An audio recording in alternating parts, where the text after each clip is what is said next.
So I've never had a training session with Morgan in the middle of the day like this one, and based on this one, I probably never will again. Her response was just pretty awful and lagging. Once I got that first flight out of her like normal, she became more enthusiastic.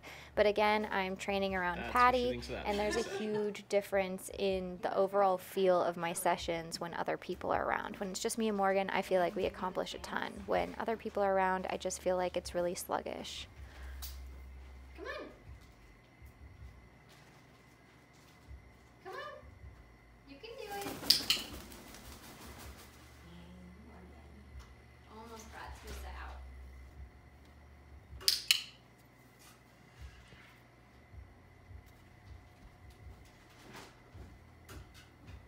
Yeah. Come on. Woo, good job.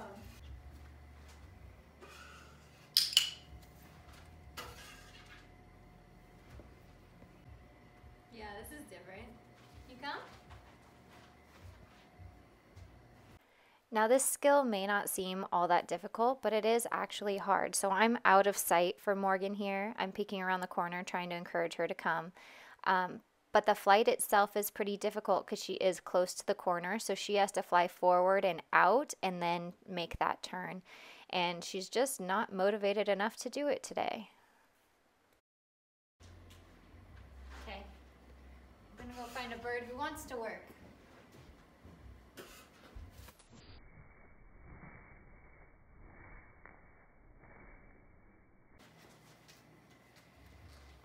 She got a jackpot for it.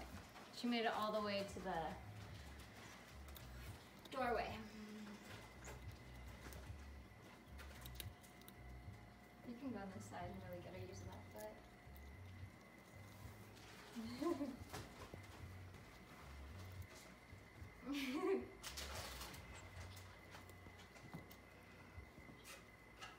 So I decided to try again because she did make that flight to me when I went to leave to grab my other macaw.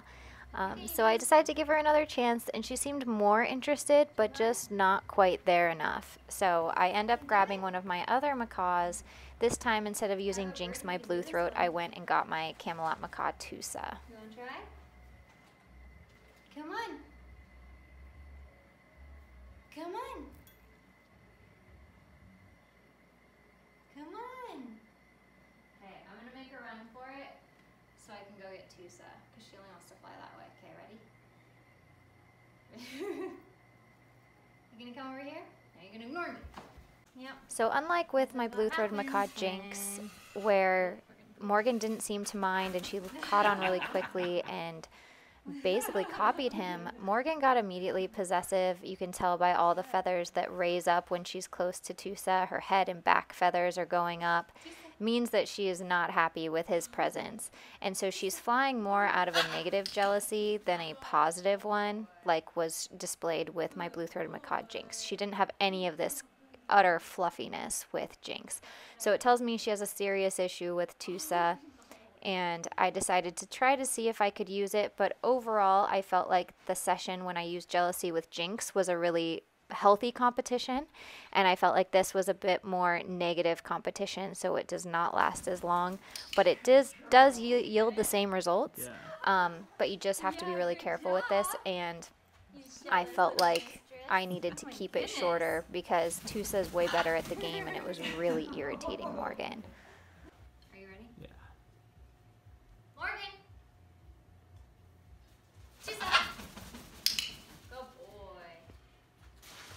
Good boy. Good job. Where were you? Right there. That's where you were. You ready? Come on. Morgan.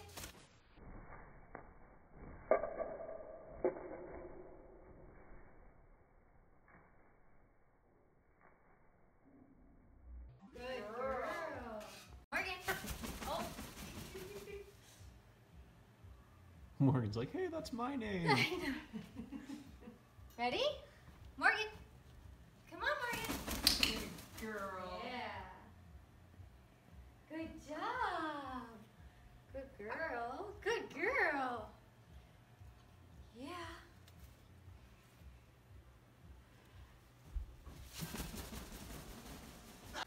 So I want you guys to watch really closely with Morgan's body language. She flies to me, and then in a little bit, as I walk back, Tusa flies to me, and I want you to realize how puffy she gets. Her feathers are up, her wings are out, her beak was open, and now she's extremely puffy going back.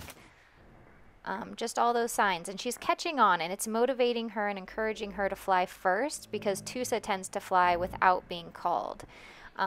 So that he can win that reward. And it's teaching Morgan that she can, in fact, fly to me without being called. But she's getting so possessive, she doesn't want to come down. Her fluffy, angry feathers are staying up a lot longer than I would like to see. I would like to see her getting used to him being there and having it be a healthy competition, but she's not accepting him.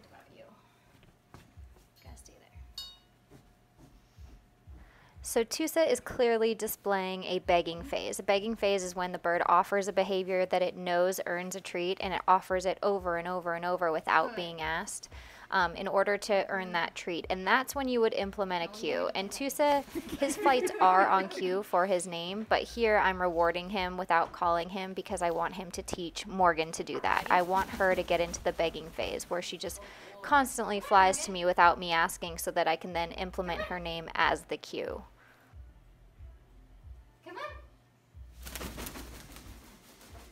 Good girl. Good job. Hey. Those wings away. Would he have flown back? Huh? Would he have flown back, or was he aggressive? I think he's just protecting himself because she's so wicked.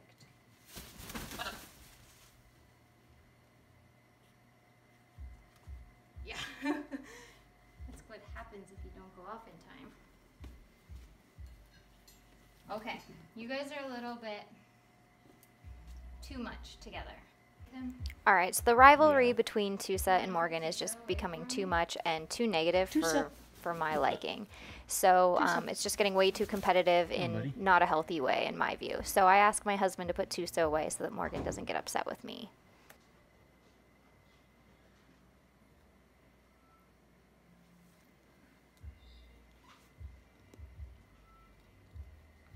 I think I'm gonna put her back.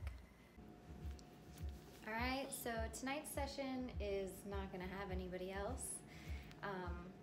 And I think we're just gonna go back to basics and work on what's fun, and this is kind of her area of fun. So I just want her to have like a really positive experience and just have fun with today's session. So that's what we're gonna do. You ready? You ready, girl?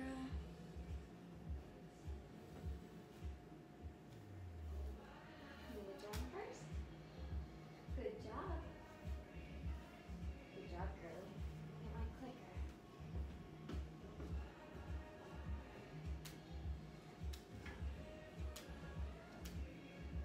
Hey, I know where you like flying.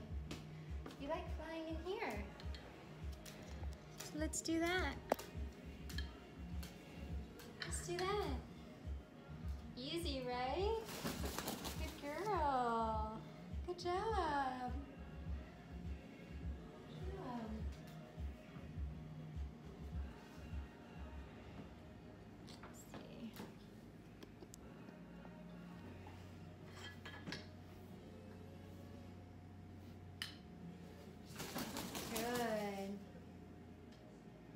Good job.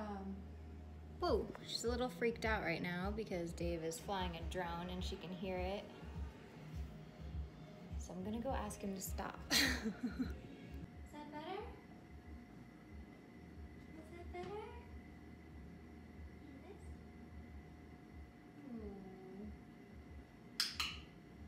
Yeah.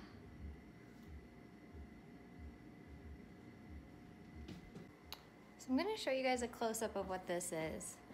This is just conditioning her to allow touch, okay? So my communication to her is a signal that I want to pet her, which is this. And when she allows it and shows good behavior, then I click and I give her a reward. If she's a little bit like not into it, then I just back off. She just doesn't get the reward, no harm, no foul. Can you do that? So you can see the little poofiness.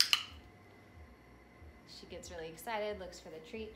But you can see that poofiness that says, yeah, come on in, you can pet me. And that's a little bit more no. with the foot up, kind of the backing the head. So that's just a no. So we'll work on flight. But that's an example of what that is and when I try to get it in there. Okay, Morgan. Good girl. Morgan, let's go. Great. Morgan. Good girl.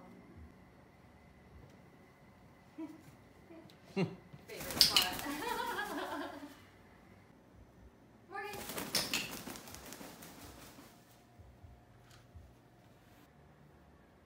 Morgan.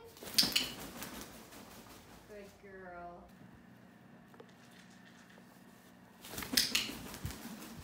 Good job.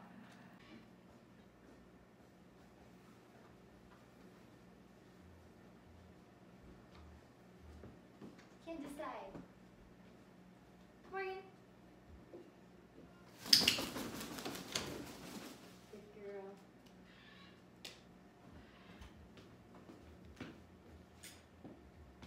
She hasn't flown from this chair before.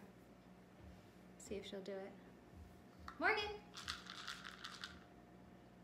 Can you do it? Oh, what happened? Car? Can you do it?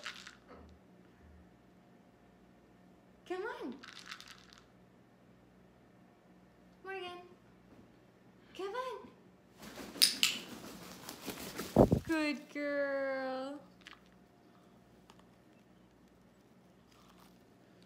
You guys can kind of see how she lands.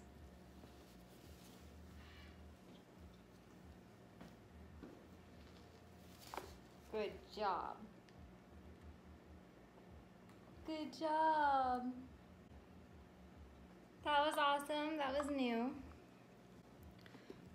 So back to her favorite flight where it all began. It's in the corner of my kitchen. The last time you guys saw Morgan take a spooked flight, she went all around and she ended up crash landing on the floor. Well, this time she also takes a spooked flight, and what spooks her is our neighbors walking their pure black German Shepherd outside on the road. And this dog is really far away with its owners, just in sight, and she gets this scared. Luckily, this time it was controlled flight and she landed on me. It's okay.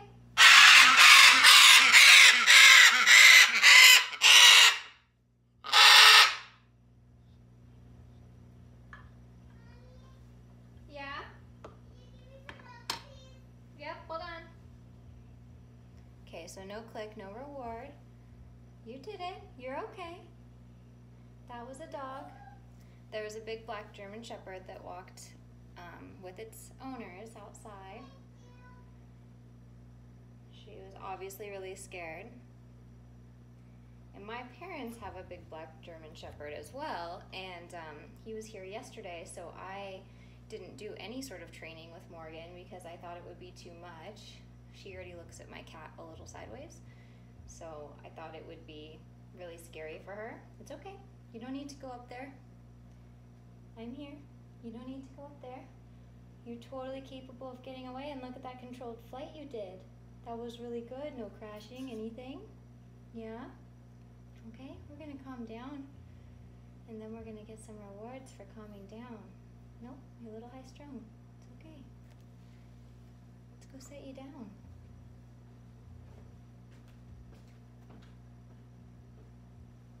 Not ready? Good. Good girl. Hey, I need you to calm down. Let's calm down. Okay, so she's pretty spooked right now.